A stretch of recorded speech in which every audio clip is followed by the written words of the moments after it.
నమస్తే, welcome to for the people. నేను మీ స్వప్న. పేదలకు ఆకలి తీర్చేలా బియ్యం తక్కువ ధరకు అందించాలనే సాంప్రదాయాన్ని స్వర్గీయ ఎన్టీ రామారావు మొదలుపెట్టారు. కిలో ₹2 పథకం తీసుకొచ్చారు. అప్పటి నుంచి ఆ పథకం రకరకాలుగా కొనసాగుతూనే ఉంది. ఇప్పుడు ఉచితంగా అందిస్తున్నారు. దీనికి ఖర్చు కేంద్ర రాష్ట్ర ప్రభుత్వాలు షేర్ చేసి పెట్టుకుంటూ ఉన్నాయి. ఇప్పుడు ₹43 ఖర్చు పెడుతున్నాయి ఒక్క కేజీకి. గతంలో ఇంటింటికి తిరిగి రేషన్ బియ్యాన్ని కొనుక్కొని సేకరించేది మాఫియా. ఆ తర్వాత ఆ బియ్యాన్ని మిల్లులకు అమ్మేవారు. అది వైసీపీ వచ్చాక రూపాంతరం చెందింది. ఇంటికే రేషన్ సరఫరా తెచ్చాక అక్కడికక్కడే మాట్లాడుకొని బియ్యాన్ని మిగిల్చుకొని దానిని ఏకంగా విదేశాలకు తరలించే సిస్టమ్ తీసుకొచ్చారు. ఈ మాఫియా వైసీపీ నేత ద్వారంపూడి చంద్రశేఖర్ రెడ్డి ఆధ్వర్యంలో జరిగింది అనే టాక్ వినిపిస్తుంది. ఇక రాష్ట్రమంతా తన నెట్వర్క్ ద్వారా నడిపించేవారనే ఆరోపణలు ఉన్నాయి. అయితే ఇప్పుడు ద్వారంపూడికి కొందరు కూటమి నేతలు కూడా సహకరిస్తున్నారనే ఆరోపణలున్నాయి. అందుకే ఆ దందా ఇంకా కొనసాగుతుందని అంటున్నారు. ఇప్పుడైతే గ్రౌండ్ లెవెల్లో ఏకంగా సప్లై కూడా చేయకుండానే డబ్బులిచ్చి లబ్ధిదారుల సంతకాలు చేయించుకొని ఆ లెక్కల ప్రకారం బియ్యాన్ని రేషన్ షాపులకు కూడా తరలించకుండానే తీసుకెళ్తున్నారు. ఇప్పుడు పవన్ కళ్యాణ్ దూకుడుతో వ్యవహారంపై పూర్తిగా ఫోకస్ పెట్టింది ప్రస్తుత ప్రభుత్వం. సీఎం చంద్రబాబు సైతం సీరియస్ అయ్యారు దీనికి సంబంధించి. ఇప్పుడు డీసీపీతో కలిసి మంత్రి నాదెండ్ల మనోహర్ కూడా యాక్షన్ ప్లాన్ కు సిద్ధమవుతున్నట్టు తెలిసింది. ఇక ఏది ఏమైనా రేషన్ బియ్యం కాకినాడ పోర్టులో ఆకస్మిక తనిఖీ జనసేన నేత పవన్ కళ్యాణ్ డిప్యూటీ సీఎం వెళ్లిన దగ్గర నుంచి పరిణామాలు ఒక్కసారిగా మారాయని చెప్పాలి. అయితే దీని వెనుక గత ప్రభుత్వంలో ఉన్న నేత ద్వారంపూడి చంద్రశేఖర్ కీలక పాత్ర పోషించారు అని అయితే చెప్తున్నారు. మొత్తంగా ఈ 5 ఏళ్లలో 1,30,00,000 మెట్రిక్ టన్నులు హవాలా ద్వారా నీటి సముద్ర మార్గం ద్వారా అక్రమ రవాణా చేశారు అని చెప్తున్నారు. అయితే దీని విలువ సుమారు 45,000 కోట్ల రూపాయలు అక్రమంగా ఆర్జించారు. అదేవిధంగా ఇది కేంద్ర ప్రభుత్వం రాష్ట్ర ప్రభుత్వాల సమన్వయంతో పేదలకు అందిస్తున్న పీడీఎస్ బియ్యం ఇవే, రైస్ ఇవే. ఇది పేదలకు ₹10 ఇస్తూ ఉన్నారు. అయితే ఎవరైతే తీసుకోరో వాళ్ళ దగ్గర నుంచి ₹12 వారు కొనుగోలు చేసి అక్కడి నుంచి జిల్లా స్థాయి ఇన్ఛార్జీలు ఉన్నారు. దీనికి కూడా ఈ ఇన్ఛార్జీలు ₹12 కొనుగోలు చేసి అక్కడి నుంచి ₹22 ద్వారంపూడి చంద్రశేఖర్ కొనుగోలు చేసి అక్కడి నుంచి షిప్స్ ద్వారా ఆఫ్రికాకి 60 నుంచి ₹70 260 వెహికల్స్ ను ₹600 కోట్ల సబ్సిడీ ఇచ్చి కొనుగోలు చేశారు. దీనికి ఒక్కొక్క డ్రైవర్కి ₹21,000 జీతాన్ని కూడా అందించారు. అయితే అక్కడి నుంచి అక్కడే వారు కొంతమందికి ఇచ్చి ఇష్టం లేని వారిని వెనక్కి తీసుకొని ఇష్టం వద్దు అనుకున్న వారిని కూడా వారి దగ్గర రైస్ ఏవైతే ఉన్నాయో వాళ్ళే తీసుకొని ఇవన్నీ కూడా మండలాల వారీగా ఇన్ఛార్జీల దగ్గరకు పంపించి అక్కడి నుంచి వేరే వారు కొనుగోలు చేసి అక్కడి నుంచి ద్వారంపూడి దగ్గరికి వెళ్ళి అక్కడి నుంచి టోటల్గా మాఫియా ద్వారా ఆఫ్రికా ఇతర దేశాలకు ఇవన్నీ కూడా ఎగుమతి అవుతున్నాయి అనేది చెప్తున్నారు. అయితే అసలు తినని బియ్యాన్ని ప్రజలకు ఎందుకు అందజేయాలి? ప్రభుత్వాలు పాలసీస్ మార్చుకోవాలి. తినేగలిగే బియ్యం అయితే వారు తింటారు, కానీ తినలేని బియ్యాన్ని ఇవ్వడం వల్లే వారు అమ్ముకుంటున్నారు అనే వాదన కూడా ఉంది. అయితే అమ్ముకోవడానికి ఆస్కారం లేని రైస్ని ఇస్తే వాళ్ళకి ఎలాంటి ఇబ్బందులు లేకుండా ఇలాంటి మాఫియాలకి తావు లేకుండా ముందుకు వెళ్తుందనేది మరొక వాదన కూడా ఉంది. ఏది ఏమైనా ఇదే బియ్యాన్ని ఇతర దేశాలకు వాళ్ళు అక్రమంగా రవాణా చేసే బదులు ప్రభుత్వమే ఇతర దేశాలకు ఎగుమతి చేసి అంటే ₹60 నుంచి ₹70 కొనుగోలు చేస్తున్నారు.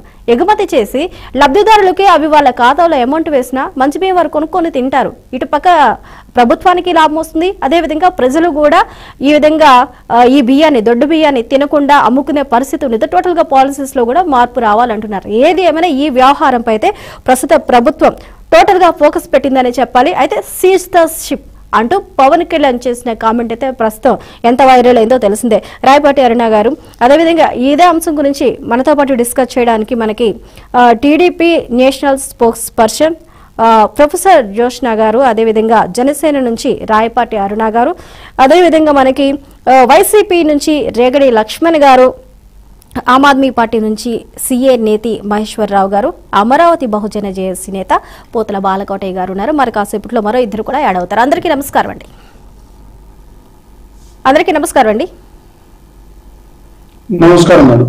నమస్కారం అండి. ముందుగా లక్ష్మణ్ గారు కాకినాడ పోర్టులో వెరీ గుడ్ మార్నింగ్ అండి. కాకినాడ పోర్టులో పవన్ కళ్యాణ్ ఆకస్మిక తనిఖీ చేసిన తర్వాత పరిణామాలనేవి పూర్తిగా మారిపోయాయి. పోర్టు ద్వారా ఎంత అక్రమాలు అవినీతి జరుగుతుందనేది తేటతెల్లం చేశారు. అంటే ఇంత మేర అవినీతి అక్రమాలు జరగడానికి గత ప్రభుత్వంలోనే పునాది పడింది. దీనికి సంబంధించి ద్వారంపూడి చంద్రశేఖర్ ఇందులో కింగ్ మేకర్ గా రోల్ మేకర్ గా ఉన్నారు. ఇది మొత్తం కూడా జగన్మోహన్ రెడ్డికి తెలిసే జరిగింది అంటూ కూడా నాదెండ్ల మనోహర్ ఒక కామెంట్ చేశారు. దీన్ని ఏ విధంగా చూస్తారు? అంటే దీనిని మీరు ప్రోత్సహించారా గత ప్రభుత్వంలో? లక్ష్మణ్ గారు. స్వప్న గారు, మీకు ప్యానల్ ఉన్న పెద్దలకి, బీఆర్కే ఛానల్ న్యూస్ వీక్షకులకి యజమాని హృదయపూర్వక నమస్కారం అండి. నమస్తే అండి. ద్వారంపూడి చంద్రశేఖర్ రెడ్డి గారి యొక్క ఏవైతే రైస్ మిల్లు ఉన్నాయో వాళ్ళు తరతరాల నుంచి మాక్సిమం వాళ్ళ తాతగారి నుంచి వాళ్ళ నాన్నగారు వాళ్ళందరూ కూడా అదే వాళ్ళ యొక్క వ్యాపార రీత్యాగా వాళ్ళు కొనసాగుతూ ఉన్నారు. లైసెన్స్డ్. ఇప్పుడు ఆయన్ని బేసిక్ ఏంటంటే ఆ ఏరియాలో అందరూ కూడా రైస్ రెడ్డి అని అంటారు. ఎందుకంటే వాళ్ళ వ్యాపారం అది, ఒక్కొక్కరికి ఒక్కో వ్యాపారం ఉంటుంది. వాళ్ళు రైస్ మిల్లులు పెట్టుకున్నారు, రైస్ మిల్లులతో వాళ్ళు చేసినటువంటి వ్యాపారం. ఇప్పుడు ఎంతో మంది ముఖ్యమంత్రులు మారారు, ఎంతమంది మినిస్టర్లు మారారు, పౌర సరఫరా శాఖ మినిస్టర్లు మారారు, అందరూ కూడా మారారు. ఎప్పుడు రాని ఎలిగేషన్, ఏ ప్రభుత్వం రాని ఎలిగేషన్. ఈ రోజున జనసేన పార్టీ మనోహర్ గారనో, లేదా టీడీపీ పార్టీలో ఒక సభ్యుడనో, లేదా ఈ రోజు నేను ఆ డిప్యూటీ సీఎం అయ్యానో, నాకు హోదా వచ్చింది, నాకు ఆ పదవితో నేను ప్రశ్నిస్తానని ప్రశ్నించే పవన్ కళ్యాణ్ ఎవరైనా సరే ఈ రోజున ద్వారంపూడి చంద్రశేఖర్ రెడ్డి గారిని టార్గెట్ చేసి కావాలని ఎక్కడ అంత రాష్ట్రం మొత్తంలో ఎక్కడ ఏదైనా ఆ రేషన్ బియ్యం పట్టుకున్నా ద్వారంపూడి చంద్రశేఖర్ రెడ్డి గారు, రాష్ట్రంలో ఏ చిన్న కార్యక్రమం రవాణా జరిగినా ద్వారంపూడి చంద్రశేఖర్ రెడ్డి గారు నేను మొత్తం వాళ్ళ పాట పాడటం జరుగుతూ ఉంది. మేము ఒకటే చెప్తా ఉన్నాం, మీ నిజంగా ద్వారంపూడి చంద్రశేఖర్ రెడ్డి గారు అయితే మీరు ఎందుకు ఆయన్ని ఇంతవరకు కూడా ఎటువంటి నోటీసులు ఇవ్వలేదు, ఎటువంటి అరెస్టులకు కానీ ఎటువంటి దీనికి కూడా ఆయన పైన చర్యలు తీసుకోవడానికి ఎందుకు మీరు భయపడతా ఉన్నా? మేము అడుగుతున్నాం, ఆయన కూడా అంటున్నాడు అవి నావని నిరూపించండి. ద్వారంపూడి చంద్రశేఖర్ రెడ్డి గారు అడుగుతా ఉన్నారు. ఏవైతే పట్టుబడిన బియ్యం కానీ ఏదైనా రవాణాకి సహకరించే వ్యక్తులు ఏదైనా అండదండలు ఉన్నాయని మీరు అనుకుంటే మీరు నిరూపించండి. లేనిపోయిన అభియోగాలు అబంధాలు మీరు వేయొద్దు, ఈ ఫేక్ న్యూస్ సర్కిల్ చేయొద్దని నిన్న ఆయన ప్రెస్ మీట్ పెట్టి మాట్లాడడం జరిగింది. ఎందుకంటే ఇది పొరపాటున అయిపోయింది. అధికారంలో ఉన్నది ఎవరమ్మా? మీరు వచ్చి 6 నెలలు అధికారంలోకి వచ్చి 6 నెలలు అవుతా ఉంది. వ్యవస్థలన్నీ మీరు చెప్తున్నట్టుగా ఉంటున్నాయి. పోలీసు వ్యవస్థ, రెవెన్యూ వ్యవస్థ అంతా మీ కంట్రోల్లో ఉంది. అలాంటప్పుడు అక్కడ తప్పుగా జరగడానికి ఆస్కారం ఉంది, జరిగింది అంటే మీ శాతకం తర్వాత తెలుస్తుంది కదా. మీరు ఫెయిల్యూర్ అయ్యారు, మీ ఇంటెలిజెన్స్ వ్యవస్థ ఫెయిల్యూర్ అయింది, మీ రెవెన్యూ వ్యవస్థ ఫెయిల్యూర్ అయ్యారు. స్థానిక ఐఏఎస్ అలాగే కలెక్టర్ గారు, ఎస్పీ గారు, డిఎస్పీ గారు ఏం చేస్తూ ఉన్నారు? మీరు అడుగడుగున పెట్టిన చెక్ పోస్టులు, అక్కడ చెక్ పోస్ట్ ఒక్కొక్క చెక్ పోస్ట్ దాటాలంటేనే చాలా రిస్ట్రిక్షన్స్ ఉంటాయి. వాళ్ళకు అనుకూలంగా వాళ్ళు ప్రతిదీ కూడా చెక్ చేసి పంపిస్తూ ఉంటారు. అలాంటిది మీరు పెట్టినటువంటి మనోహర్ గారు 2-3 చెక్ పోస్టులు ఏర్పాటు చేశారు. వాటి కూడా దాటి మీరు పోర్ట్ వరకు కూడా వెళ్ళి అంటే ఇది ఎవరు తప్పుదాం? ఎవరి యొక్క భీమై ఉంటాయి? మీ స్థానిక ఎమ్మెల్యే, మీ స్థానిక మినిస్టర్, మీ ప్రభుత్వం యొక్క అండదండలు ఉన్నటువంటి చంద్రబాబు నాయుడు గారి కన్నుసన్నల్లో, నారా లోకేష్ గారి యొక్క ప్రోద్బలంతో ఈ యొక్క వ్యవహారం అంతా నడుస్తూ ఉందని తెలుస్తూ ఉంది. ఈ రోజున పవన్ కళ్యాణ్ గారికి ముడుపులు అందలేదనో, పవన్ కళ్యాణ్ గారికి ఆయన వాటా రాలేదనో, ఈ నారా లోకేష్ గారికి చంద్రబాబు నాయుడు గారి వాటాలు వెళ్ళిపోతూ ఉన్నాయి.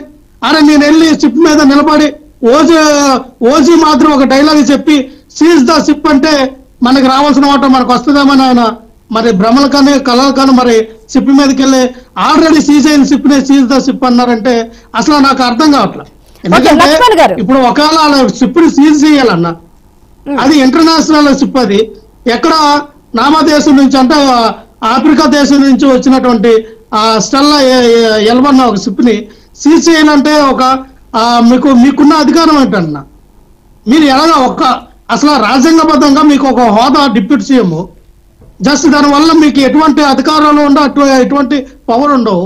మీకున్నటువంటి గ్రామ పంచాయతీ శాఖ, సైన్స్ అండ్ టెక్నాలజీ, ఇంకేవో పరివహన పరిరక్షణ ఏవో 4-5 శాఖలు ఇచ్చారు.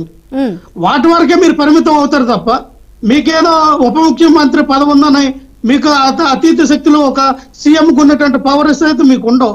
అలాగే ఒక సీఎం కూడా దాన్ని సీజ్ చేయలేరు. ప్రభుత్వం ఆధీనంలో ఉంటాయి పోర్ట్లను కూడా. ఏదైనా చేస్తే మోడీ గారు కేంద్ర ప్రభుత్వ సంస్థలో వాళ్ళ యొక్క ఎన్ఐఏకే గాని ఐబీకి గాని వీళ్ళు సమాచారం ఇవ్వాలి. మీరు ఎన్ఐకి సమాచారం ఇవ్వలేదు, ఐబీకి సమాచారం ఇవ్వాలా?